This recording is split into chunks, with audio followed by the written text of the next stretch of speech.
మంత్రి పొంగులేటి శ్రీనివాసరెడ్డి మీడియా చిట్చాట్లో కీలక వ్యాఖ్యలు చేశారు. పూర్తి అయ్యాక స్థానిక సంస్థల ఎన్నికలు నిర్వహిస్తామన్నారు. ముందు ఏ ఎన్నికలు ఉంటాయో ఇంకా నిర్ణయించలేదని చెప్పారు. కాంగ్రెస్ నేతల మధ్య సమన్వయం బాగానే ఉందని, కావాలనే కొందరు దుష్ప్రచారం చేస్తున్నారని ఆగ్రహం వ్యక్తం చేశారు మంత్రి పొంగులేటి శ్రీనివాసరెడ్డి.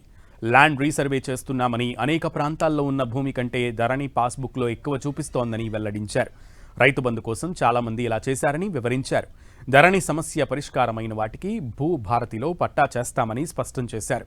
కొన్ని సమస్యలకు కోర్టుల నుంచి అనుమతి తీసుకోవాల్సిందేనని, భూమి ఎక్కడ ఉందో వాళ్లకి అక్కడే పొజిషన్ అవకాశం ఇస్తామని చెప్పారు మంత్రి పొంగులేటి శ్రీనివాసరెడ్డి. అలాగే అసైన్డ్ ల్యాండ్ కొన్న వాళ్ల విషయంలో ఏం చేయాలన్న దానిపై ఆలోచిస్తామన్నారు.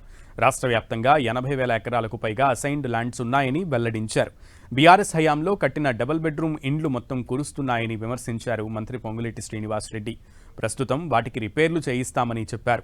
తాము కట్టే ఇందిరమ్మ ఇళ్లకు ఆదరణ ఉందని, అందుకే బీఆర్ఎస్ నాయకులు తట్టుకోలేక తమ ప్రభుత్వంపై ఆరోపణలు చేస్తున్నారని మంత్రి పొంగులేటి దుయ్యబట్టారు.